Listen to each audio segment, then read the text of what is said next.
Yes, sige. Ayan, sir. Ano po ba yung yung sa kaso ni Bongo na isinampa niyo po? Can you enlighten us para po medyo mas maliwanagan yung mga supporter po natin sa baba? Okay. Ito ay ipa-file ko sa Tuesday. Ito yung actually nilabas ko na ito noong 2018. Ganitong modus din, no? Mga overpriced projects, ghost projects na ito total nito lahat 7 billion pesos na inaward ni Duterte at Bongo dun sa kumpanya ng tatay at kapatid ni Bongo.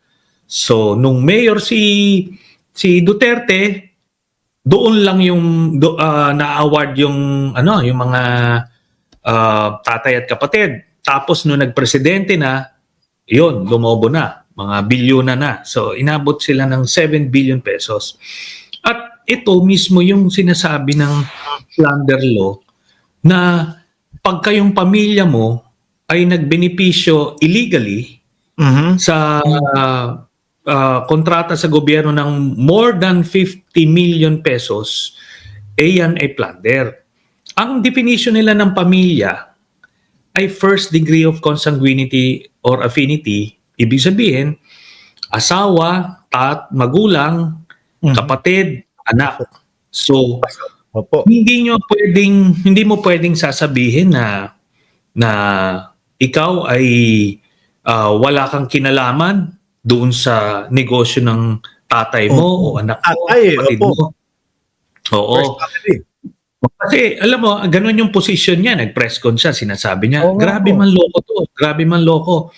At Sentry, sabi niya pa Sentry, sabi niya, pwede pa rin daw siya maging complainant. Ano mas? Di ba yung sa... Kaya nga pambubudol eh. Nakita mo kung mahina-hina lang yung kapit mo sa mga sa kumaga sa kaalaman mo sa mga ganyan, madadala ka sa panloloko. Pero ganito nga, alam nyo itong CLTG, ito yung sa tatay, yung Alfrego Builders, yun yung sa anak. Itong mga ito, walang kontrata ito sa national nung hindi pa presidente si Digong. Pero nung naging presidente na, umabot ng bilyon-bilyon yung proyekto. O ngayon, tapos ganito, ang sinasabi niya, yun na nga, wala naman akong kinalaman kahit magpalit ako ng kamag-anak. Pero, di ba, ang punto rito, kung pwede yan, yung sinasabi niya, edi pwede palang lahat ng mayor, gobernador, presidente, cabinet secretary, ibigay mo yung kontrata sa kapatid o tatay mo. Anyway, sasabihin mo lang naman, wala akong kinalaman dyan. Tapos na po, Tapos na. Imagine mo, di lahat na. Oo. Maipasok ko, maisingit ko. Tama ba yung porsyentong ibinalita na halos 90% ng proyekto sa Davao is kumbaga na corner ng CLTG?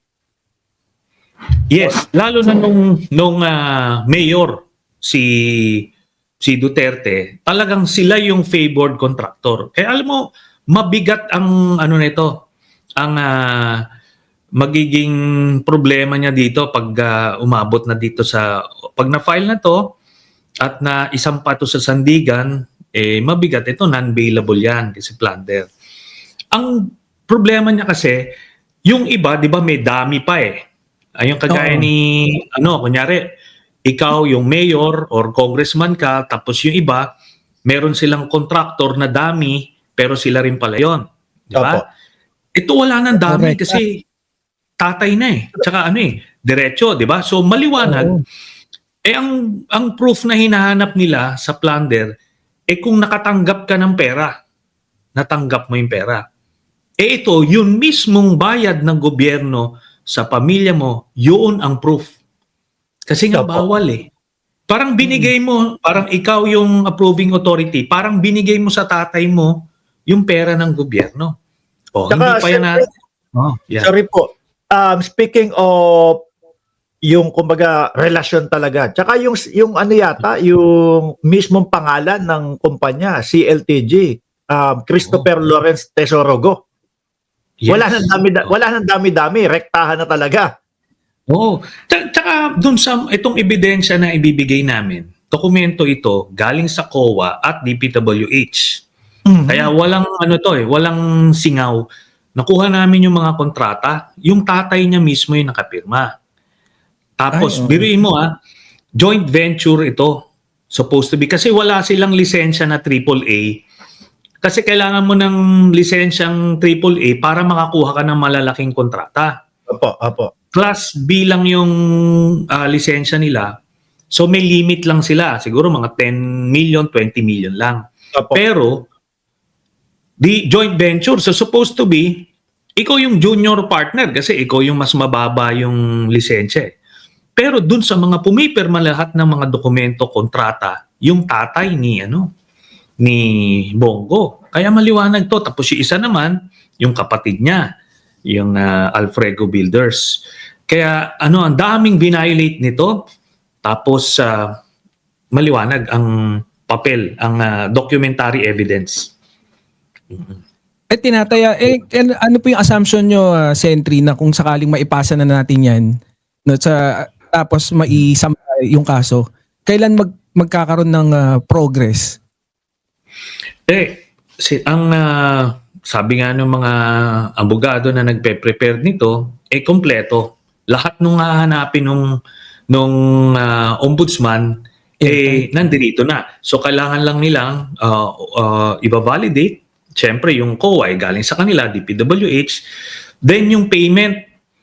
Opo. Kasi yung karamihan dito, by the way, hindi tapos. Hindi tapos Okay. o ghost. So, binayaran mo. Pero hindi tapos. So, violation. Ito, kung ano yung mga issue ngayon, dito na lumalabas sa Bulacan, ganun din ang Same. ginawa doon. Sentry, sa interview niya, Boss Mark, Sentry, sa interview niya kasi narinig ko, sabi niya, tinanong daw niya yung Diskaya, kayo ba nakipag-collab sa ko? Oo daw. Natapos nyo ba? Oo. Nagagamit? Napapakinabangan? Oo. Anong problema? Sabi niya Kayo yun. Sa press con. Kayo yung nag-uusap. Di ba? Tapos tinanong nga niya, may tanong pa siya. Ako ba ay nag-influensya doon sa pagkakuha ng kontrata nila? Oo, ang sagot doon. Kasi hindi makukuha ng mga anak pero nung tatay at kapatid niya. Pero ang sagot niya sa sarili niya, tanong, hindi. Ikaw yun. Pero nakalagay nga sa plunder law, kahit ano pang sabihin mo, pagka pamilya kayo within first degree of consanguinity and affinity at nagbenepisyo kayo illegally, yun, plunder yan.